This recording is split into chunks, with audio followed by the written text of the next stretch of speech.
Gilpin, who's from Telesign, and his role as Senior Director of Product Marketing.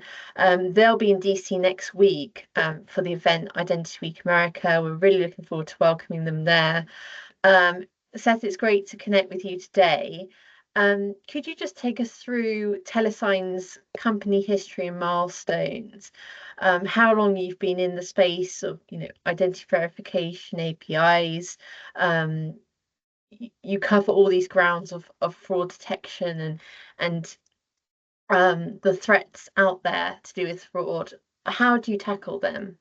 Yeah, and thanks, Evie, for having me. And Telesign's very excited to participate in Identity Week here very, very soon.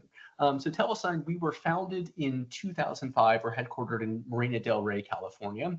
And our, I don't want to say claim to fame, but how we got started in the space was in the MFA space. We have one of the original patents on the one-time passcode, so that 6-digit code you receive when you're logging into your bank account, whether that's via SMS, whether that's via phone call. That's where Telesign started. That's kind of where the cornerstone of our business is helping brands securely deliver one-time passcodes to their end users. Over the years, we've certainly evolved. There's obviously a lot of risks when it comes to OTPs. They can be intercepted through malicious phishing or social engineering, man-on-the-middle attack, SIM swap. So we've evolved with our customers to help to eliminate some of those risks and more securely deliver those OTPs. As we've delivered all of those messages, we see about 4 billion phone numbers across the Telesign network every single month. And through customer requests, through our own innovation, we've gained a lot of intelligence and insights related to the phone number. So we've really kind of built a global network of mobile identity data as well. So we have different data sets that our customers use to plug in at various stages across the customer journey. So that that's on the onboarding phase where you're trying to verify the user is who they say they are, whether that's kind of what we call account integrity phases, where user is making a critical account change, they're logging into their account, they're changing their billing or shipping information, resetting their password. There are those critical moments across the customer journey where mobile identity data can be a flag, a potential red flag that could indicate that this interaction is risky. So we share that information with our customers in real time, so they have the information they need to keep their platform and their customers safe and secure. Perfect. And you mentioned you started in kind of the MFA space, and you've evolved. How has Telesign's solutions used in identity management and to satisfy the user experiences? Can you provide some use cases and how that you satisfy the customer? Yeah, of course. And the end user consumers more than likely use Telesign every single day. We work with some of the largest brands in the world to, again, deliver that one-time passcodes. Your standard SMS OTP is a very, very common use case today. But obviously, a lot of brands are moving away. They're embracing passwordless experiences. They're exploring a new authentication and verification channel. So that's kind of where Telesign is moving as well. So we have, for example, our Verify API that incorporates 7 different verification channels, all via a single API. So that still has SMS, that has push, that have silent verification. More and more brands, especially with iOS, announcing later this month that they're going to allow RCS, rich communication services, on their platform. We have the ability to plug RCS, WhatsApp, Viber, so that they're over-the-top channels, which there's a lot of momentum moving away from SMS. Silent verification, I might have mentioned that, or header enrichment, which is a behind-the-scenes verification that eliminates the need for a one-time passcode. It's kind of the mobile application silently communicates with Telesign, who silently communicates then with the mobile network operator, and we can confirm that the end user is in possession of their device, which eliminates some of those man-in-the-middle attacks or someone phishing for that one-time passcode. Then we have the ability to layer in some ATO risk signals in there as well. Well, again, SMS OTP is not the most secure verification method. It's still better than no. It's still much more secure than not having an OTP. But SIM swaps happen, porting fraud happens, call forwarding fraud happens. So we have some of those risk signals that can be layered into the authentication flow. So if your phone number was subject to a SIM swap within the last 24 hours, that's a really high risk signal. We can flag that to our customers and prevent that OTP from being intercepted. So Telesign can serve as for the millions of companies that are still relying on SMS verification. Telesign can serve as that last line of defense to protect the end user, again, at those critical moments. That could be sign up, that could be signing in, that could be account reset. So across that customer journey at those critical moments, Telesign's technology can plug in to verify, confirm, and safeguard those interactions. And you're very aware about the challenges that you face. You know, lots of companies are moving away from passwords, as you mentioned, and this is a phase that kind of everyone's a transition everyone's having to make. How has the company's product lineup shifted with that trend then, with the fraud scenarios? You know, are you going to kind of build on your portfolio to move with the times as well? Yeah, so I've alluded to a few of those data points that we have today with SIM swap or port out fraud or call forwarding. That is a significant risk. It seems like if you Google crypto SIM swap attack, it seems like every other week there's another victim. Or even with some of the major ransom attacks that we've seen over the past couple of years that businesses have been victim. SIM swap often it's not really a new attack, but it is increasingly common. So layering in those types of signals into our offering is a way that we can provide some real-time detection, again, for the businesses that are still reliant on SMS OTP. We know the industry wants to move away, but the fact of the matter is 97% of verification messages, kind of that A2P traffic, is still sent via SMS. So while the industry wants to move, it's not going to be an overnight switch. It's not going to be a next couple of year switch. It's going to take a long time to come. Some businesses are still moving into that OTP, SMS OTP phase.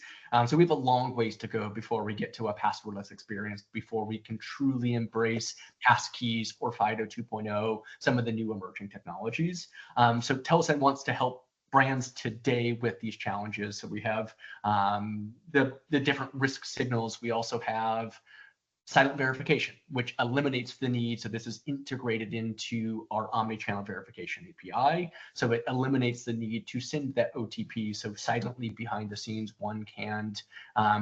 a brand can prove that the end user is in their possession of their device. So there are incremental improvements. Push is another one. Then we're going to start to see more adoption with WhatsApp and RCS and Vibe, or some of these OTT channels that give the end user a little bit of peace of mind. So when you receive a text message from your bank that says, "Hey, Effie, here's that 6-digit PIN to log into your account."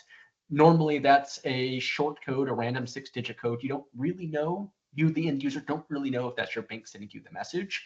But as more brands start to embrace these over-the-top channels, there's a verified sender ID. So when you get that message from your bank, there's a check mark there. You become familiar with it, and that will hopefully help start to reduce the risk of the malicious social engineering and phishing attacks that can be really, really convincing. So having that verified check mark is going to give our customers and ultimately end users a little bit more peace of mind. Then another example, especially kind of for the banking world, there's a huge rise in authorized push payment scams, so APP fraud. So I'm sure most of us know someone or ourselves has been victim where a fraudster calls. Maybe it's the IRS, maybe it's your bank, maybe it's a tech support saying that you need to pay X amount of money right now, or we're going to arrest you or lock down your account, or all of your money is going to be taken away. Oftentimes targeting vulnerable individuals in the United States or all over the world, kind of our grandmas, our parents. And we are developing a new phone risk signal that is called active risk signal, and it delivers a real-time result back to our customer, so we can determine if you are transferring $1,000 out of your account, you're doing an ACH transfer, and our customers can determine, is Abby actively talking on the phone right now, yes or no? If she is, how long has that phone call been happening? Maybe you've been on the phone for an hour and it was an inbound call. So that's a really high risk signal when there is an abnormal transaction occurring. So we can relay that information back to our customers. And before that transfer is allowed, they can check an active our active call status and determine, hey, maybe we should flag this interaction. Maybe we should outright block this interaction. So Telesign's using the power of mobile identity data to plug into these critical moments across the customer journey to, again, help our customers detect risk and keep their end users, keep the consumers safe online. And you made a really good point there. Change doesn't happen overnight. It takes a long time to come up with the next thing. You need to have a solution which makes things more secure before, having innovation. So it's really interesting actually to hear about this.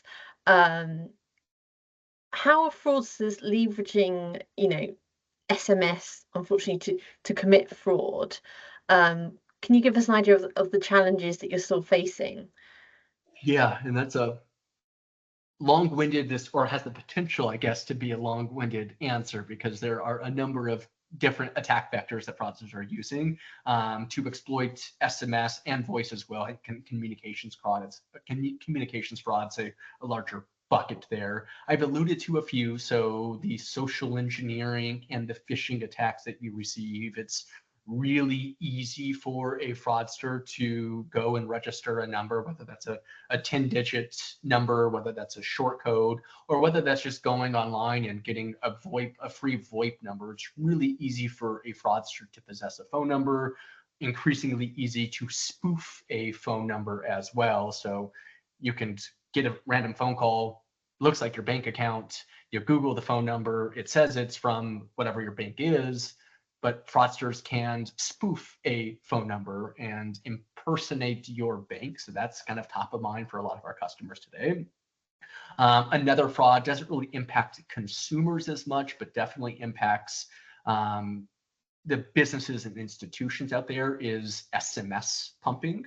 So this is where fraudsters will acquire a very large a block of phone numbers, so tens of thousands, hundreds of thousands, sometimes millions of phone numbers from a country like Azerbaijan, for example. And in the United States, it's less than a penny to send a single text message, but in Azerbaijan, it might be 50 cents to send a text message.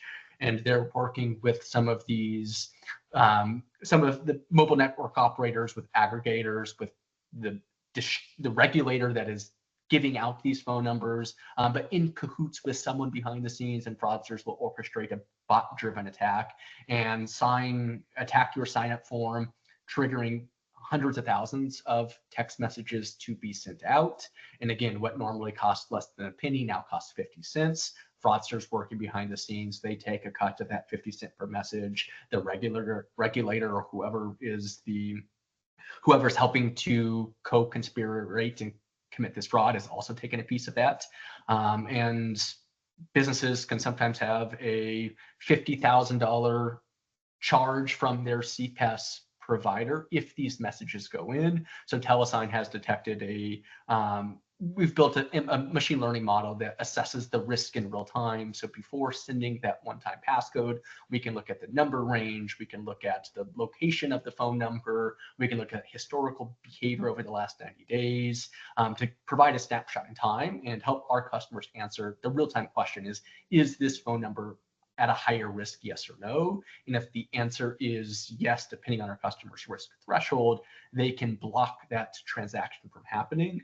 And we've helped our customers over the last, kind of not a new product per se, been around, the fraud's been around for a while and has evolved over the years, but help our customers save millions and millions of dollars every single year by blocking those phone numbers before being sent. Similar use case is with fake users.